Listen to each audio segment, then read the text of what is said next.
They thought if you looked closely, the mountain represented the wisdom and even the face of an elder. The Indians called it the Grandfather Mountain. In 1540, Hernando de Soto and his band of 600 soldier explorers cut their own path through these mountains, searching for gold. Only Indian trading paths interrupted the Appalachian wilderness until 1753, 200 years later. It was then that the Moravians moved from Pennsylvania to North Carolina. The farther they traveled, the worse it got.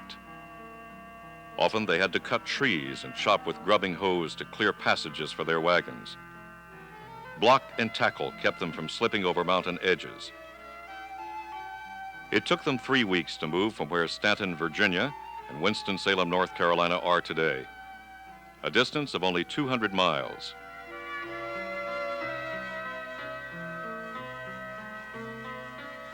Within 30 years, the Yellow Mountain Road and Boone's Trace were built. Then came private turnpikes. But in reality, for 200 more years, North Carolina and Virginia did little to create mountain roads.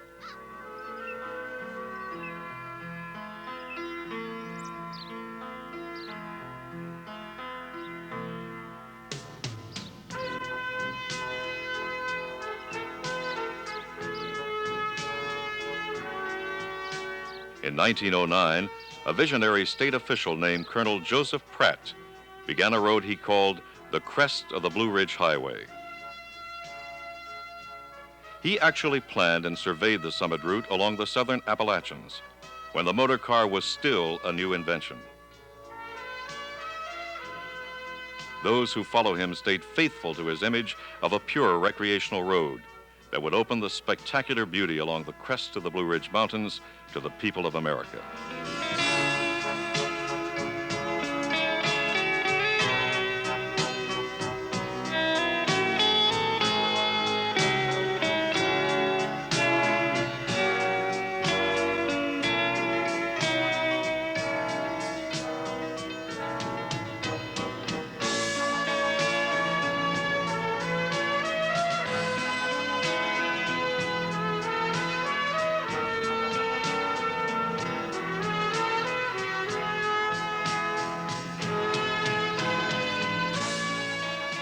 100 men began work in the summer of 1912 with Colonel Pratt.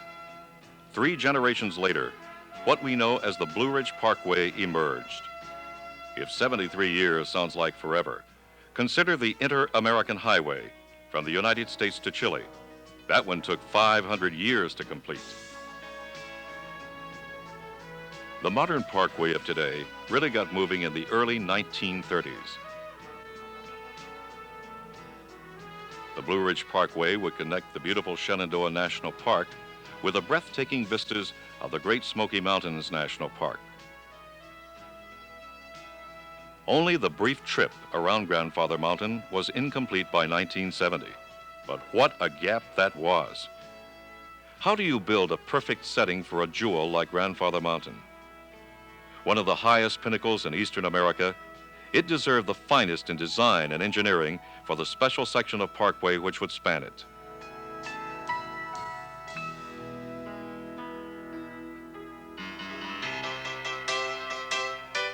The challenge seemed impossible. To bridge the last remaining gap in the Blue Ridge Parkway meant extending the road across huge boulders, precariously balanced on the rugged mountains of North Carolina. It meant following the difficult contour of the south side of Grandfather Mountain. It meant building at an elevation of 4,400 feet. It meant snaking the viaduct into less than a quarter mile. And most importantly, it meant that quarter of a mile had to stand away, had to stand off the face of the mountain itself. This viaduct would be a bridge, the final link in the Blue Ridge Parkway. It would enable travelers to motor completely around the mountain, as if they were flying high above the bold streams, the wildlife, the unspoiled wilderness called the Lynn Cove, a Scottish term for steep ravine, precipice, or waterfall. Well, the federal government bit the bullet. The 469 miles of the Blue Ridge Parkway had been separated too long. Those under construction signs were getting too old. Visitors were tired of the aging detour. This bridge was never an ordinary construction project. It was unique because it had to follow the shape, the contours of old Grandfather Mountain, and it had to tilt for safety. So no two bridge sections could be alike. Each section had to be created like a separate sculpture.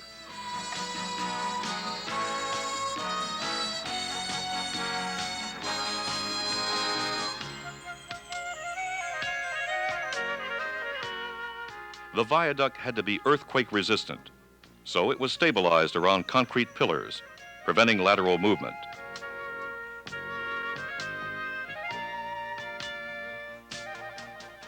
And to protect the land, the Linco Viaduct was incredibly built from the top down. The bridge was designed with the help of computers. Its construction method was new in the United States. The whole idea was to build this constantly curving, constantly changing bridge in small hollow sections, fitting one against the other.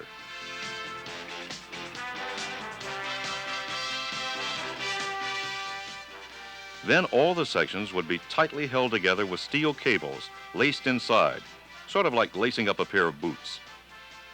The whole thing was only going to be a quarter-mile long, but it was going to cost $10 million and be worth every bit of it.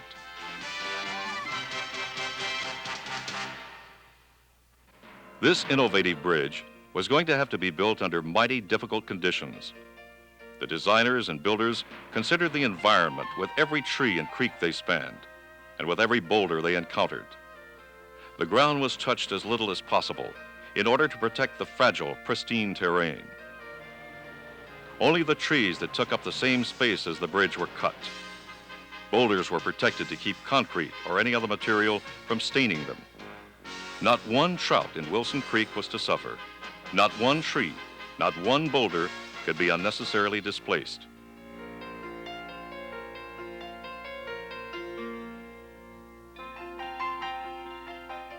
And the weather. That was a special challenge because the work crews were forced to contend with fog,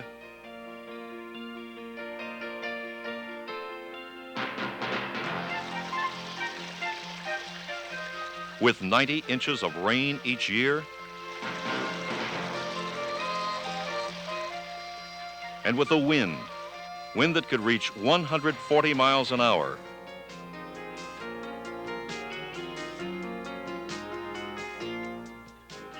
And each winter brought intense cold with up to 20 or 30 days of snow.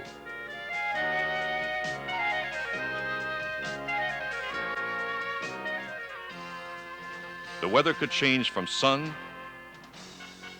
to fog to rain in 20 minutes, and sometimes several times a day.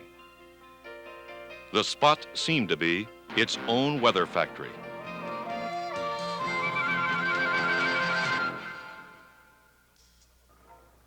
The builders set up a building a mile away to cast the hollow sections.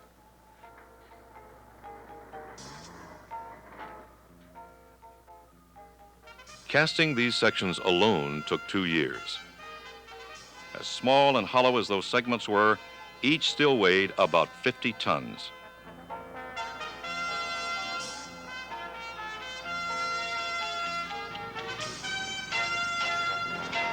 The builders worked to color the concrete to match the boulders on Grandfather Mountain, for this bridge was to look as if it really belonged there.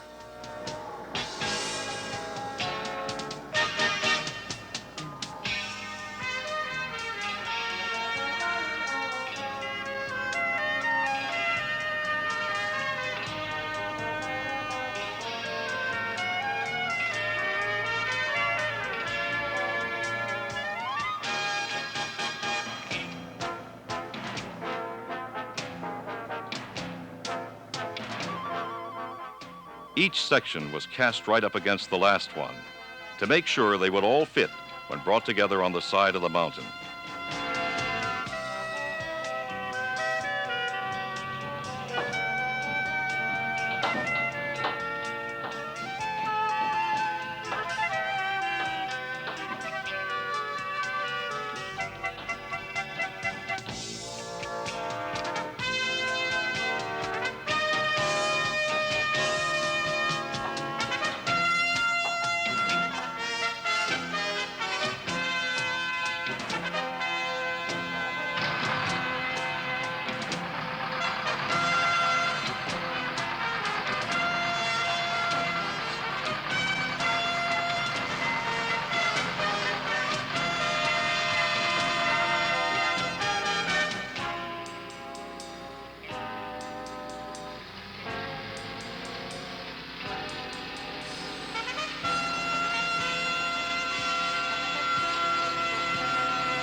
To hold all this up, piers had to be cast.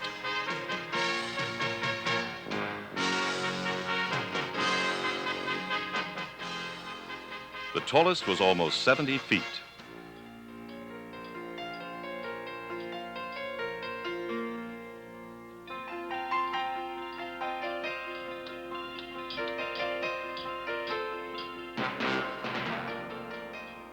Temporary wooden bridges were built to get the workers to the pier sites and still protect the mountainside.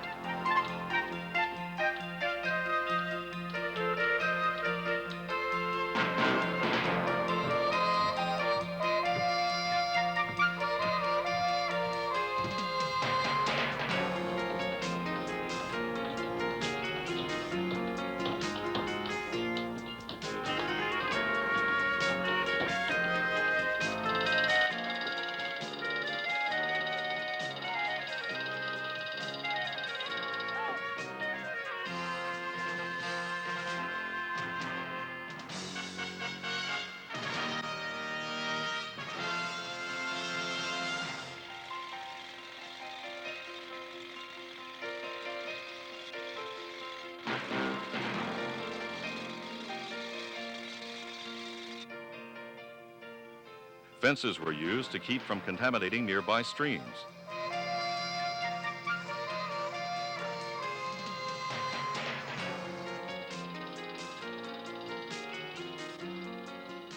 Getting those 7 piers on firm footing was one devilish task.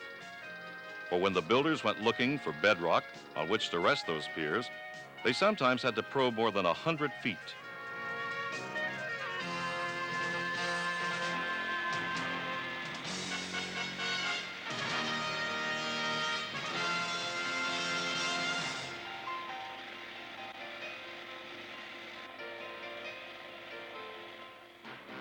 They squirted carloads of liquid concrete into unstable rock in order to make it stable.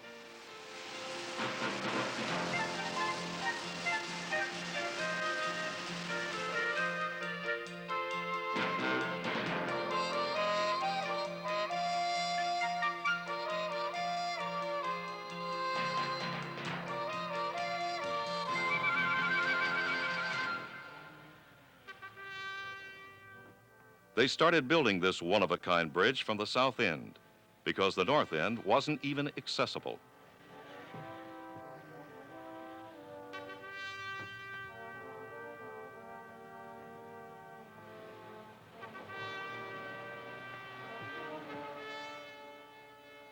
To do it right, temporary piers were built to hold up the roadway until it reached the permanent ones.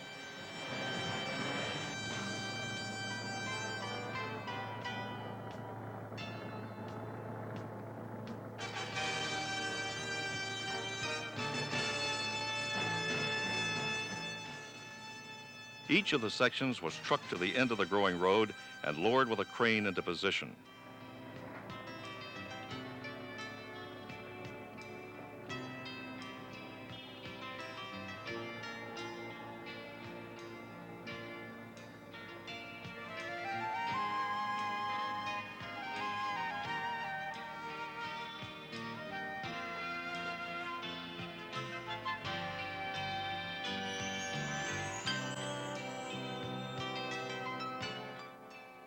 They glued the sections together with epoxy. By the time each section was attached and laced up, it was strong enough to hang free, extending into open space.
This process went on for 5 years before all 153 sections extended the Blue Ridge Parkway through the most difficult part of its trip down the spine of eastern America.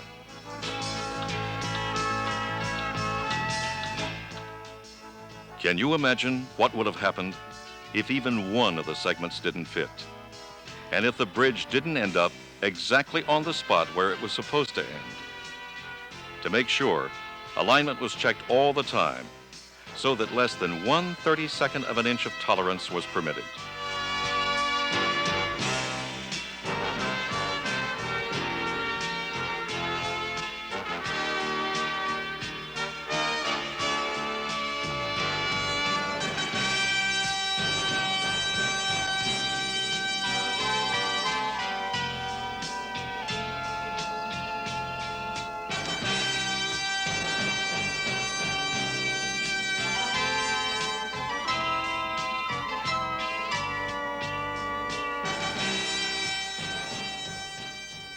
The builder's care and precision meant a minimum of problems throughout the project.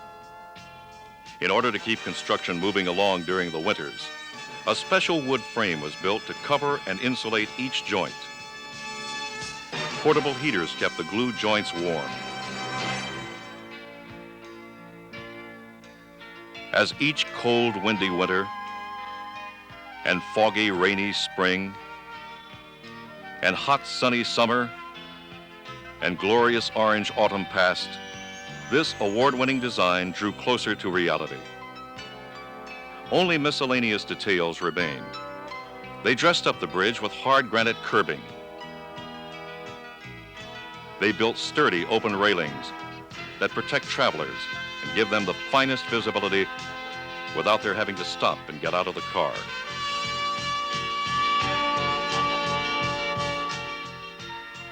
And what a view. In every season, through ever-changing weather, that spectacle has to be one of the most exciting on the face of the earth.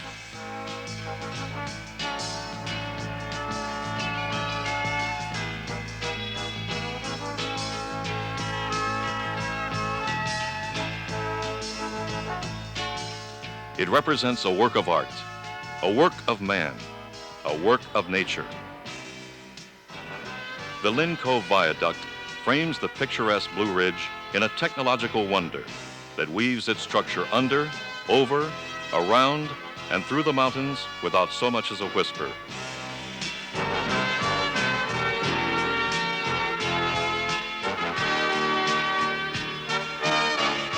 The Blue Ridge Parkway is something to experience. Perched high on the crest of the Appalachian Mountains and overlooking their fellow peaks, the Parkway is a monument to road building ingenuity and a focus of world attention. It is a present of the National Park Service to the people who enjoy the simplicity and the grandeur of these United States.